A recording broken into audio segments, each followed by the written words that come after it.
अस्मद्गुरुभ्यो नमः। काश्यपान्वयसञ्जातं नारायणपदाश्रितं श्रीमन्नारायणं वन्दे यतीश्वरश्रियाजुषम्। आपदामपहर्तारं दातारं सर्वसम्पदां लोकाभिरामं श्रीरामं भूयो भूयो नमाम्यहम्। मनोजवं मारुततुल्यवेगं जितेन्द्रियं बुद्धिमतां वरिष्ठं वातात्मजं वानरयूथमुख्यं श्रीरामदूतं शिरसा नमामि। దండం కోదండం రాముడి రూపం, శంఖం చక్రం నాలుగు చేతులు నారాయణుడి రూపం. ఇవి రెండూ కలిసి ఒక దాంట్లో ఉంటే రామ నారాయణ అనక ఏమనాలి? ఇంకా తప్ప అది? అంటే ఇంత చిన్న కామన్ సెన్స్తో ఉన్న విషయానికి టీవీ డిబేట్లు చర్చలు చేసే స్థాయికి దిగజారిపోయింది ఒక వర్గం అంతా. అదేదో పనిగట్టుకొని దాని మీద ఏముంది ఇందులో? కొండని తవ్వి ఎలుకను పట్టుకున్నట్టెవడు. కొండ చాలా పెద్దది, తవ్వితే వచ్చే ఎలుక చిన్నది. అది ఎంత ఫులిష్ థింగో కంటి ముందు కనిపిస్తుంది. కామన్ సెన్స్ ఇష్యూ ఇది. ఎక్కడ ఏమి ఎవడు చెప్పక్కర్లా. మా ఊర్లో గుళ్ళో రాముడికి 4 చేతులు లేవు, మేము రాముడనే పిలుస్తాం అక్కడ. కానీ ఇక్కడ గుళ్ళో రాముడికి 4 చేతులు ఉన్నాయి, శంఖచక్రాలు ఉన్నాయి, కనుక నారాయణుడు అంటాం. నారాయణుడికి దండకోదండాలు ప్రత్యేకంగా ఉండవు, ఇక్కడ ఉన్నాయి. ఇంకా దండకోదండాలు ధరించిన నారాయణుడు రామ నారాయణుడు అని పిలుస్తాం. అంటే ఈవేళ రామాయణాన్ని పెద్దలు చెప్పిన విధానంలో శ్రవణము పారాయణము చేయకపోవటం వల్ల వచ్చిన బుద్ధి మాంద్యతలు ఇవన్నీ కూడా. అందుకే శాస్త్రీయంగా మనం ఇంట్లో రామాయణాన్ని ధరించాలి, దాన్ని అర్థం చేసుకోవాలి, అధ్యయనం చేయాలి. ఎప్పుడైనా ఇతిహాసాలకి స్మృతులకి శృతులకి అర్థాలు గ్రహించేప్పుడు భావించేప్పుడు ఇతరులకు చెప్పేప్పుడు కూడా ప్రమాణ ప్రక్రియ ఉంది. మొట్టమొదటి శృతి స్మృతి ఇతిహాసం పురాణం ఆగమం శిష్టవాక్యంతో ప్రమాణం, ఒక క్రమం ఉంది. ఆ క్రమంలో మనం లోకానికి ఆవిష్కరించగలిగితే లోకం ఎప్పుడు చికాకు పాలవద్దు. కానీ దురదృష్టవశాత్తు ఈవేళ ఎలాంటి పరిస్థితి సమాజంలో వచ్చిందంటే, ధర్మపురిలో ఉండే ఒక మహానుభావుడు నరసింహస్వామి శతకం రాశారు. ఆయన నరసింహ శతకం రాసినటువంటి మహనీయుడు. ఆయన ఒక అద్భుతమైన పద్యం చెప్పాడు అనమాట. అధిక విద్యావంతులు అప్రయోజకులైరి పూర్ణసుంఠలు సభాపూజ్యులైరి. ఇవాళ కలియుగంలో పరిస్థితి ఎట్లా ఉందంటే, బాగా చదువుకొని సవ్యాకరణంగా సశాస్త్రీయంగా అధ్యయనం చేసిన మహాత్ములు పేరు కోసం పాకులాడరు. వాళ్ళు జ్ఞానాన్ని అనుభూతి చెందుతూ వాటిని గ్రంథస్థం చేస్తూ దగ్గరికి గుర్తించి చేరిన వాళ్ళకి ఆ జ్ఞానాన్ని పంచుతూ సంచరిస్తుంటారు. కానీ ఈ సోకాల్డ్ సోషల్ మీడియాలో పాపులారిటీ తెచ్చుకున్నటువంటి వాళ్ళు ఎట్లా ఉంటుందంటే, ఆయన చెప్తాడనమాట ఆ పద్యంలో. సరిగ్గా వీళ్ళ గురించి రాశాడేమో అనిపిస్తుంది ఆ పద్యం. అధిక విద్యావంతులు అప్రయోజకులు అయ్యారట. అంటే వాళ్ళు ఎవరికి సమాజానికి డైరెక్ట్గా ఉపయోగపడే పరిస్థితి, వాళ్ళని సమాజం వినియోగించుకోవట్లా. వాళ్ళ అప్రయోజకులు అవలా, మనం అప్రయోజకులం కాబట్టి వాళ్ళ జ్ఞానం మనం గుర్తించలేక వాళ్ళని వినియోగించుకోవట్లా. వాళ్ళు ఎప్పుడు బయటకు వచ్చి చెప్పుకోరు కనుక. కానీ పూర్ణసుంఠలు సభాపూజ్యులైరి అన్నాడు అనమాట ఆయన. అంటే ఏ జ్ఞానం లేనివాడు అక్కడ కొంచెం ఇక్కడ కొంచెం విని చిలవలు పలవలు చేసి దీంతో మాట్లాడగలిగేటువంటి వాళ్ళంతా కూడా సభల్లో పూజ్యులయ్యారు అని చెప్తాడనమాట. సత్యవంతుల మాట జన విరోధం బాయే. సత్యమేమైనా చెప్పామనుకోండి, ఇప్పుడు మేము ఇంత చెప్తే ఇప్పుడు దీని మీద ఎంతమంది ఎన్ని కామెంట్లకు వస్తారు చూడండి. సత్యం చెప్పామంటే అందరికీ భయం, అందరికీ ఉలికి ఎక్కువ అనమాట. గుమ్మడికాయ దొంగ ఎవడంటే భుజాలు తరుముకున్నట్టు అందరూ భయపడిపోతారు. సత్యం జనాలకు నచ్చదు. సత్యవంతుల మాట జన విరోధం బాయే, వదరుబోతుల మాట వాసికెక్కి. అదే టాక్టీస్తో ఉన్నవి లేనివి కల్పితాలు చెప్పేటువంటి వాళ్ళు చాలా ఫేమస్ అయిపోతారు. వాళ్ళకి అందరూ కాపు కాస్తూ రక్షణతో అబ్బో వీళ్ళని అనేవాళ్ళ మీరు వాళ్ళని అనేవాళ్ళని యుద్ధాలకు దిగుతుంటారు. ఇది దురదృష్టకరమైన ప్రకృతిపై. ఇది బయట కలియుగంలో ఇలా ఉందని ఆయన చెప్పాడనమాట.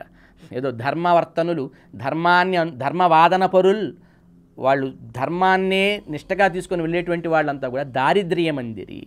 ధర్మవాదన పరులము దారిద్ర్యాన్ని అందారట. లోభులు వర్ధిష్ణులైతే లోభులము ధనప్రాప్తిని పొందారట. అట్లాగే పుణ్యవంతులు భూత రోగపీడితులయ్యేరి, దుష్టమానవులు వర్ధిష్ణులైరి. పుణ్యాన్ని ఆచరించే వాళ్ళ రోగాలు భూతాల పీడలు బారిన పడితే చాలా నీచంగా బతికేటువంటి వాళ్ళము రోజు రోజుకి పెరిగిపోతున్నారు. ఈ పక్షివాహన మా వంటి భిక్షుకులకు శక్తి లేదాయే, నీవే చాటు ఇక మాకు అంటూ ఏదో భూషణ వికాస శ్రీ ధర్మపుర నివాస దుష్ట సంహార దురిత దూర నరసింహ అంటూ కీర్తించాడు ఆ మహానుభావుడు. అంటే వీళ్ళ పరిస్థితి అట్లా ఉంది. మనం వేదాంతాన్ని వైదిక ధర్మాన్ని 10 కాలాలు నిలుపుకొని సుదృఢంగా ముందుకు సాగాలంటే పక్షపాతాలకి పక్షవాతాలకి అతీతంగా ఆ ధర్మాన్ని అధ్యయనం చేయాలి, చెప్పాలి. పురాణంలో ఏముందో లేక శాస్త్రంలో ఏముందో గ్రంథంలో ఏముందో దాని మర్యాదకి భిన్నం కాకుండా భగ్నం కాకుండా ఎక్కడుండే ఏ మంచినైనా స్వారస్యతనైనా ఆస్వాదించాలి. ఇందులోనే ఇంకొక ఇందులో ఉండేటువంటి ఈ రకరకాల ఇవి బ్రహ్మశ్రీలు ఎవరికి పెట్టాలో ఎందుకు పెట్టాలో దాని అర్థమేమిటో కూడా తెలియకుండా పెట్టేస్తున్నారు కదా. ఒక బ్రహ్మశ్రీ గారు చెప్తారు, డైరెక్ట్గా చెప్తున్నారనమాట. చాలా విచిత్రమైన విషయాలు ఇవి. పబ్లిక్లోకి ఇట్లాంటివి ఎందుకు తీసుకెళ్తున్నారు, మరి వాటిని ఎవరు తప్పుపట్టరు, వాటిని ఎవరు ప్రశ్నించరు. ఏం చెప్తాడేనంటే స్వామి అనే పదం కేవలం కుమారస్వామినే అనాలిట. వెంకటేశ్వర స్వామిని కూడా అంటారనుకోండి, మేమేమి తప్పని అంటం లేదు. ఈ మాట ఆయన చెప్పిన మాట, వీడియో ఎవిడెన్సెస్ ఉన్నాయి వీటికి. కానీ కుమారస్వామిని మాత్రమే స్వామి అనాలిట. ఎక్కడుంది, ఎవరు చెప్పారు? అలా మీ తాతయ్య గారు చెప్పారా, వారి ముత్తాతయ్య గారు చెప్పారా, లేక వ్యాస భగవానుడు చెప్పాడా, వాల్మీకి భగవానుడు చెప్పాడా ఎక్కడన్నా? ఒక్కసారి రామాయణం అందుకు రామాయణం చదవండి, మూల రామాయణం చదవండి అని ఎందుకు మొత్తుకుంటామంటే అది చదివితే ఇలా మాట్లాడేవి తప్ప రైటా మనకు తెలుస్తుంది అనమాట. అప్పుడు వీళ్ళు మాట్లాడినా మనకేం పెద్ద ఇబ్బంది ఉండదు. తెలియకపోతే మనం వెళ్ళి చప్పట్లు కొడతాం. ఇక్కడ మనకు శ్రీమద్ రామాయణంలో రామ పట్టాభిషేకం జరుగుతున్న సందర్భంలో భరతుడు రాముడితో ఒక మాట అంటాడు, యావదావర్తతే చక్రం యావతీచ వసుంధర తావత్వమిహ సర్వస్య స్వామిత్వమనువర్తయ. రామచంద్ర, నువ్వు కేవలం ఈ అయోధ్య నగరానికో లేక కేవలం ఈ అఖండ భూమండలానికి మాత్రమే నువ్వు రాజుగావు, స్వామివి కావు. స్వామి అంటే పరిపాలకుడు, స్వామి అంటే అందరికీ ప్రభువు. అందరికీ ప్రభువుని స్వామి అని సంబోధిస్తాం. అంటే సర్వమును తన స్వామ్యముగా కలిగినవాడు, సర్వమును తన సొత్తుగా కలిగినవాడెవడు ఆయన స్వామి. ఈ విశ్వమంతా పతిం విశ్వస్యాత్మేశ్వరం అంటుంది వేదం. నారాయణుడు ఈ మొత్తం విశ్వాన్ని తనకి వస్తువుగా కలిగినటువంటి స్వామి ఆయన అయితే, ఈ పెద్ద ఆయన చెప్తాడు స్వామి అనే పదం ఇంకెవరిని అనకూడదట ఆయన చెప్తాడు. అది తప్పు కాదు, ఇట్లా అనడం తప్పు కాదు. మళ్ళీ ఆయన చెప్పింది రైటే, అది కరెక్టే. మళ్ళీ ఎక్కడైనా మాలాగా ఇలాగా ఉండేటువంటి వాళ్ళు కనుక ఏదైనా శాస్త్రంలో ఉన్నదాన్ని ప్రమాణాలు చెప్తే అది తప్పుపట్టడానికి చాలామంది కప్పల దండులాగా వస్తారు బయటికి. ఇది వాళ్ళ సమాజానికి ప్రమాదంగా పరిణమిస్తుంది. అందుకు ఇంత మాట్లాడవలసి వస్తుందన్నమాట.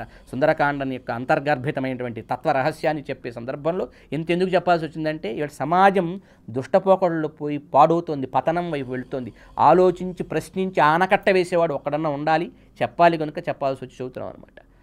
దాంట్లో వస్తుంది స్పష్టంగా. ఆయన అంటాడు, ఓ రామచంద్ర, యావదావర్తతే చక్రం, ఈ మొత్తం విశ్వచక్రానికే, కేవలం ఈ ఒక్క భూమికి ఈ అయోధ్య వరకే కాదు, యావదావర్తతే చక్రం యావతీచ వసుంధర, ఈ కాలచక్రం మొత్తానికి, ఈ వసుంధర మొత్తానికి, యావదావర్తతే చక్రం యావతీచ వసుంధర తావత్వమిహ సర్వస్య, అందరికీ, ఈ మనిషి ఆ భూతమా ఈ చరమా అచరమా అని సంబంధం లేదు, సకల భూత జాతములకు చరాచరములకు కూడా తావత్వమిహ స్వామిత్వమనువర్తయ, నువ్వే స్వామిగా పరిపాలించవయ్యా. ఇది భరతుడు వాల్మీకి రామాయణంలో యుద్ధకాండలో రావణ సంహారమై తిరిగి రామచంద్రమూర్తి అయోధ్యకు వచ్చి పట్టాభిషిక్తుడు అవుతున్న సందర్భంలో రామ పట్టాభిషేక సర్గలు చదవండి ఒక్కసారి. ఇళ్ళకి వెళ్ళి స్వామి నువ్వు, నిన్ను స్వామి అనాలి. భండన భీముడు ఆర్తజన బాంధవుడు ఉజ్వల బాణతూణ కోదండ కళా ప్రచండ భుజతాండవ కీర్తికిన్ రామమూర్తికిన్ రెండవ సాటి దైవమిక లేడంచున్ గడగట్టి భేరికా డాండ డాండ డాండ డాండ నినదంబుల జాండంబు నిండ మత్త వేదండంబు నెక్కి చాటెదన్ దాశరథి కరుణాపయోనిధి అని ఎంతో అద్భుతంగా చెబుతాడనమాట. ఒక పెద్ద ఢమరుకని తీసుకొని ఏనుగెక్కి ఒక పెద్ద మత్త దీన్ని ఎక్కి నేను ఆ కోదండరాముడి వైభవాన్ని కీర్తిస్తానని సీతమ్మ కూడా అలా చెబుతుందన్నమాట. సర్వాత్మన రాముడికే చెందినదాన్ని నేను రాముడిని తప్ప ఇంకెవరిని చెందినదాన్ని కాను అని చెబుతుందన్నమాట. రామచంద్రుడి యొక్క వైభవాన్ని సీతమ్మ మాటల్లో విన్న హనుమ చాలా ఆనందిస్తాడు. అంతేగాక హనుమకి ఎలా భగవత్ తత్వాన్ని అర్థం చేసుకోవాలో కూడా సీతమ్మ ఉపదేశం విన్నాక అర్థమైందని చెబుతారు. For more videos like this, subscribe Big TV channel.